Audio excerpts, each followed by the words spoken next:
Welcome back, everybody. Happy Monday. Before I get into everything, I just want to thank my sponsor for today, Adidas Golf. Adidas makes great clothing, great shoes. They've been an unbelievable partner for myself. I put Adidas on there today because I was blessed enough last year. They took me to the Masters. This would be Masters week this week. It's my favorite week of the year, and I know for a lot of golfers they feel the same. For me, it just signifies spring. Golf has begun. The season is ready to rock. Good weather is around the corner. You get to watch great golf. It's such an amazing course, amazing tournament. So sad to not have it, but we had great news today. The Masters has rescheduled for November, so we will have a Masters tournament this year. It'll just be later in the year. In that regard, today we're going to talk about putting. All right, and we're going to deal with not everything in regards to putting. We're going to save a little bit more for that tomorrow, but we're going to talk about setup and the stroke itself.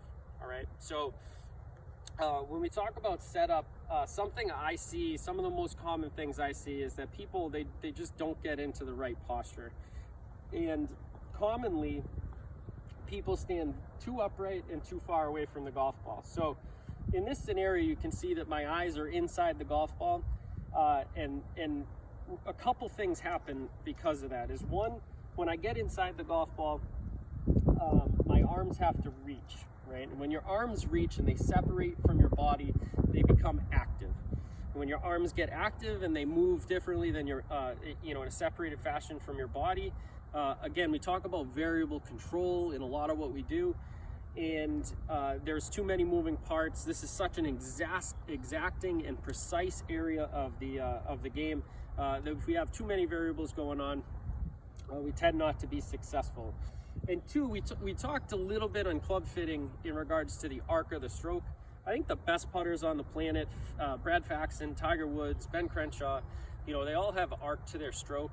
And the reason being is because their arms are connected and they make their stroke with those big muscle groups, and they really control variables well, and they have great tempo to their stroke.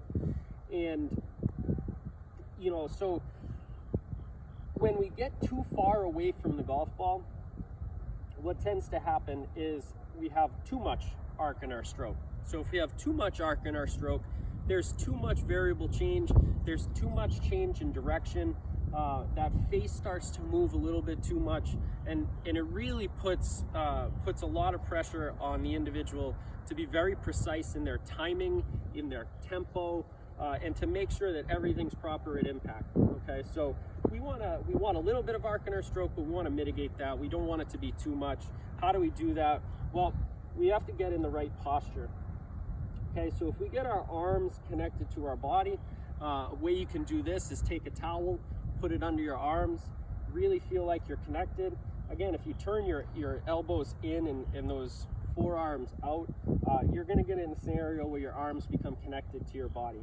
And two, get your eyes over the ball. So if you can do it with a mirror, I'll do it here with the alignment rod. But basically what I'm gonna do is I'm gonna get into my putting stance here. And now I have a frame of reference that is directly next to where my head is.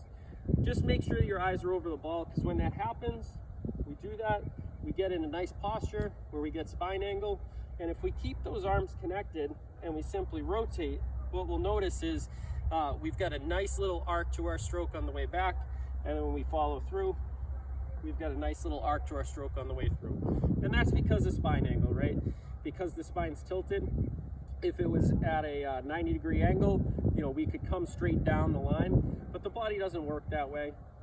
We're gonna get set up in a spine angle like this, and then when we turn, we're gonna have a little bit of arc back and through, okay?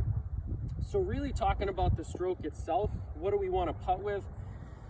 A couple keys here. I really, really, really wanna putt with my arms out of the golf swing, my hands out of the golf swing, and I wanna feel like I'm putting with my ribs, my chest, my shoulders, and I have a couple other keys. Second is the hands, how you put your hands on it. I grip it traditional. You can go cross-handed, you can go claw. You know, there are different reasons why each of these are successful per individual. If you struggle, you know, if you release the club too much, you know, going cross-handed should help. You know, by going cross-handed, sometimes it allows you to square your shoulders a little bit better. You know, going claw gets the right hand out of it. If you struggle to release it, you know, more traditional setup would be better. The only key with your hands is that I feel like the palms should point at each other. You know, when you grip the club, sometimes you get a strong grip or a weak grip, and that really affects your ability to influence face. Here we want to keep that face nice and square, so I feel like if you push your palms together, you know, when you grip the club, and you get your palms together, I'll even, you know, practice putt like this with my palms together, and that really, what that does is that puts the stroke in the right areas of the body and takes it out of your hands. And then the third piece, and the thing that I see a ton, is locking in from the waist down, right? You should feel like from your belt buckle down, you are in concrete, right? I see way too much people, you know, they move this way and they rock back and forth. And I think one of the best things you can do in your putting stroke is anchor from the waist down, right? So even if you have to use this alignment rod, stick it through, what is this gonna do? Well, you're gonna see the movement now, right? So if I don't lock in here when I putt, right, and I move too much, you're gonna see that there's movement in that alignment rod, okay? So the three keys in the putting stroke: connect your arms, use your chest, your ribs, your shoulders to putt the ball. 2, make sure that your hands are on in a fashion where your palms are facing together. And 3, anchor from the waist down, right? Do not use your legs in the putting stroke. So we're gonna come over here real quick and we'll talk about, you know, when we putt, I think the single most important thing is distance control. Okay, and the reason that tour pros are better putters than amateurs is, 1, they make all their putts from 4 or 5 feet and in, and 2, their distance control is really good. They don't 3-putt. And when we talk about amateurs, they often leave themselves too many, you know, longer second putts, and they're not strong, you know, inside that 5 feet circle. You know, if we talk about the average tour pro from 8 feet makes 50% of his putts. So they're not making, you know, all of those putts. They're making half of them. I see a lot of people, they get over it. They feel from 15 feet they should be making everything 15 feet and in.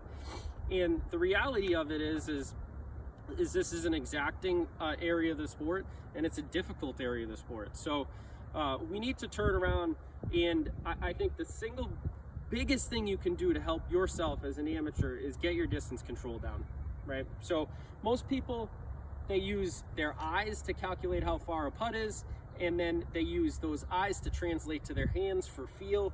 I like to be a little bit more scientific in my approach. I use this ladder drill all the time. I put a tee, a club head away in each direction. And really what we're gonna do here is we're gonna practice our distance control. I'm not set up at all towards any of the holes on the putting green. I'm gonna get into my putt, and what I'm gonna try and do is I'm gonna try and take that putter back to the first tee and through to the first tee. So if I do that, back and through, the putt will go a certain distance. Now if I maintain my speed and pace and tempo in these, and I go the same way, what you'll notice is my balls are going the same distance, right? I go, again, I lengthen out my stroke. I go to the second tee and through the second tee. And what we get here is a putt that probably goes twice as far, right? So try this, practice it, work on it. If you can get balls to go 5 feet, then you can get balls to go 10 feet, and you can get balls to go 15 feet, and you can get balls to go 20 feet. What you're gonna do is you're gonna start to have some control in your distance. And what it comes down to is the putter head and the putting stroke itself needs to have symmetry. Best putters in the planet have symmetry. They work on a 2-to-1 ratio, which means that their backstroke takes twice as long as their follow through. But really, when we talk about symmetry, it's that backstroke and their follow through are the same distance long. And if you can do that, you're going to start to have constant speed throughout your motion. You're going to start to have more control over your distances. You know, I see a lot, people will turn around and they take it, you know, most amateurs, especially most people that start the game, take the putter head way too far back. They take it way too far back, and then they end up slowing down on the way through. When that happens, you lose control of the head. Your distance control is going to be awful. You know, same thing, we don't want to take it back short and push it or follow through, because when we do that, that change in direction creates lag, and all of a sudden that, you know, we come back short and we push through. You can see here, you know, I'm moving the handle and I'm effectively opening face, so it's not good. We just really work on the symmetry in your stroke. This is a great drill, especially this time of year. Worry about distance control. Don't worry about direction. Don't worry about club head face. Get your setup correct. Get your distance control correct.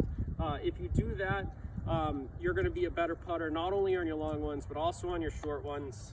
Tomorrow we'll delve into the other side of things, which is really reading greens and alignment, really tying in the other two factors when it comes to putting and being successful, which will have much more effect on our shorter putts.